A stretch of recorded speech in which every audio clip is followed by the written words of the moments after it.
religion be a double-edged sword, uniting us on one side and dividing us on the other?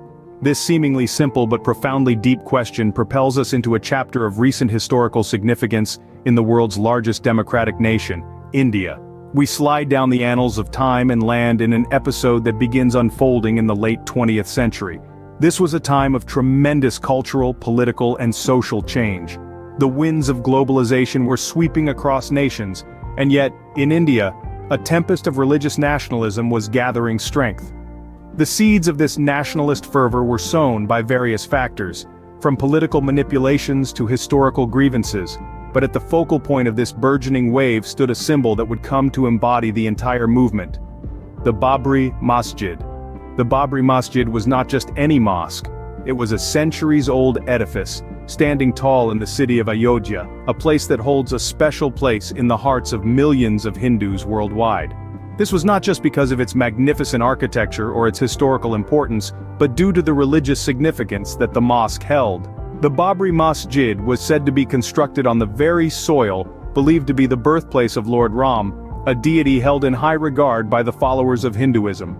Over the years, these claims would turn into a cause célèbre, a rallying point for those who felt that a historical wrong needed to be corrected.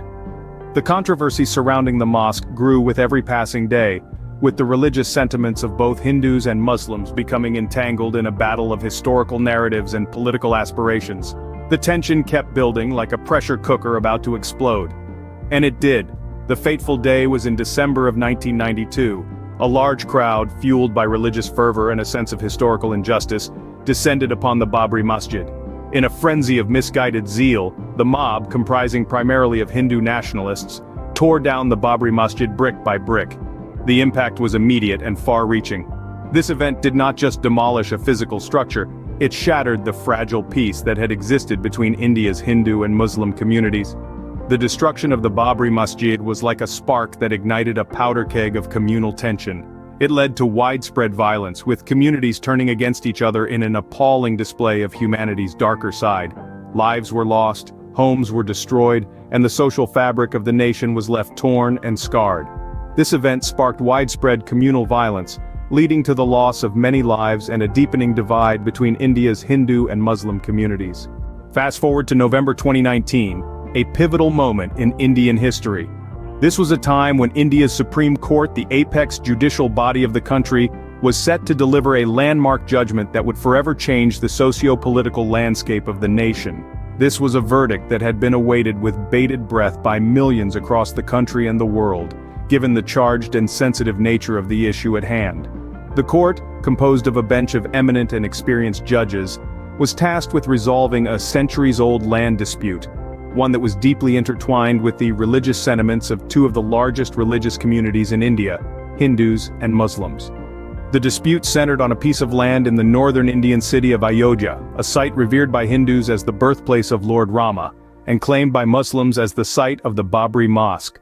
The judgment was delivered after months of rigorous hearings and deliberations, reflecting the gravity of the situation.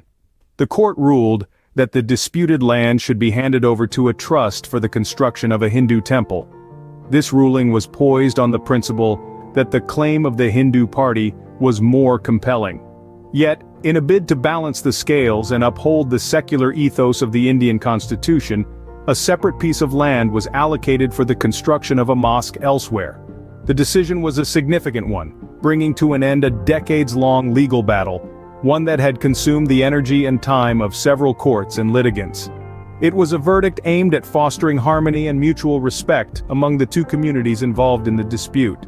However, as is true with any judgment of such magnitude, it was met with mixed reactions. While hailed it as a victory for the rule of law and a testament to the impartiality of the Indian judiciary, others expressed their disappointment, viewing it as a compromise on the principles of secularism and equality.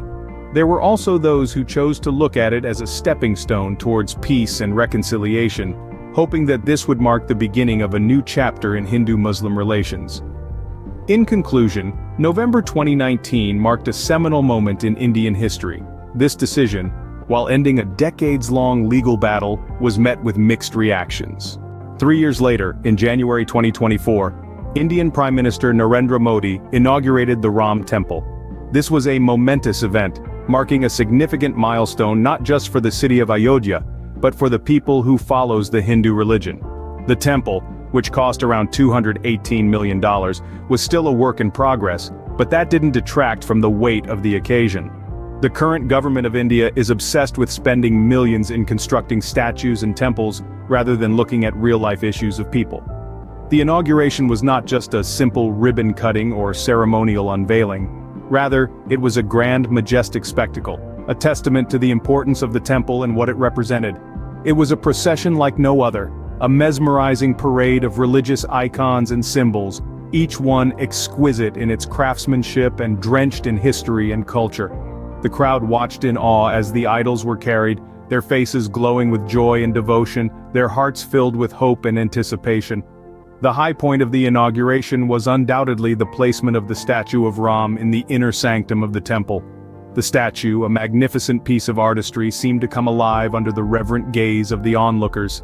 Hushed whispers of awe filled the air as the statue was unveiled, standing tall and majestic in the heart of the temple. The sight was nothing short of divine, a sight that seemed to embody the spirit of India and its rich, vibrant history. The temple opened its doors not just to devout pilgrims, but to the general public as well. The city was abuzz with excitement, thrumming with an energy that was palpable. The inaugural date, January 23rd, was a day that promised not just spiritual fulfillment, but also potential economic benefits for the city of Ayodhya and its local population. The temple opened to devotees and the public on January 23rd, promising economic benefits to Ayodhya. However, the event has not been without controversy. The criticisms stem from a gnawing sense that the true essence of the celebration is overshadowed by the temple's tumultuous history. Some individuals cite the turbulent past that marred the temple's construction, pointing towards instances of violent confrontations and disputes that didn't just divide communities, but also left a deep scar on the nation's psyche. These critics suggest that such a celebration might inadvertently gloss over these realities, giving rise to concerns about deep-rooted religious tensions.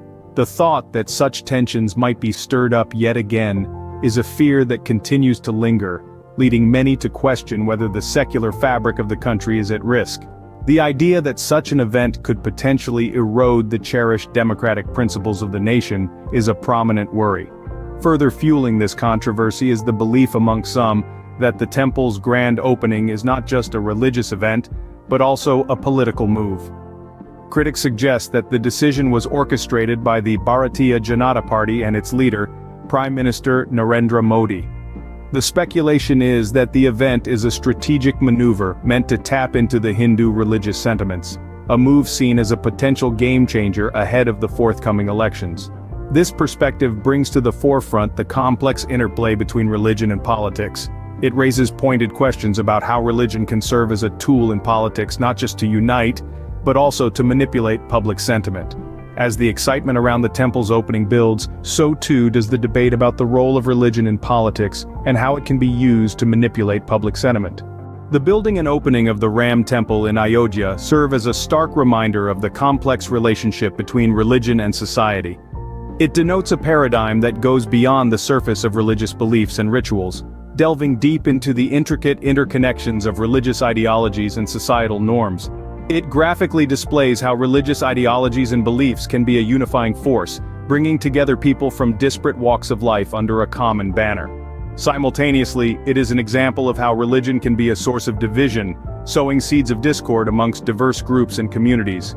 This phenomenon also uncovers the potential of religion as a potent instrument for political mobilization. The power structures in society often exploit religious sentiments for their strategic advantages. The saga of Ayodhya is a testament to this truth, unmasking the intricate interplay of religion and politics in our societies. But the tale of Ayodhya is not merely about division and unity or politics and power. It's a call for introspection and critical thinking, urging us to examine and question the role of religion in shaping our societies and its impact on our collective psyche. It's an invitation to foster dialogue and understanding amidst diversity, to appreciate the potential for harmony in diversity, and to challenge the narratives that propagate divisiveness. It beckons us towards an understanding of diverse perspectives, a quest for gaining insight into different worldviews. It appeals to our sense of empathy, reminding us that our shared human values and experiences transcend religious or political divisions. It's a reminder that our existence is not confined to temples or mosques, to religious or political affiliations. In essence, it's a plea for humanity, an appeal for universal brotherhood, a call for unity and diversity. It emphasizes the need for conversations and understanding to bridge the gaps that divide us. So, engage in conversations, seek to understand different perspectives, and most importantly, remember that our common humanity transcends any religious or political divide. Because in the end, it's not about temples or mosques, it's about people.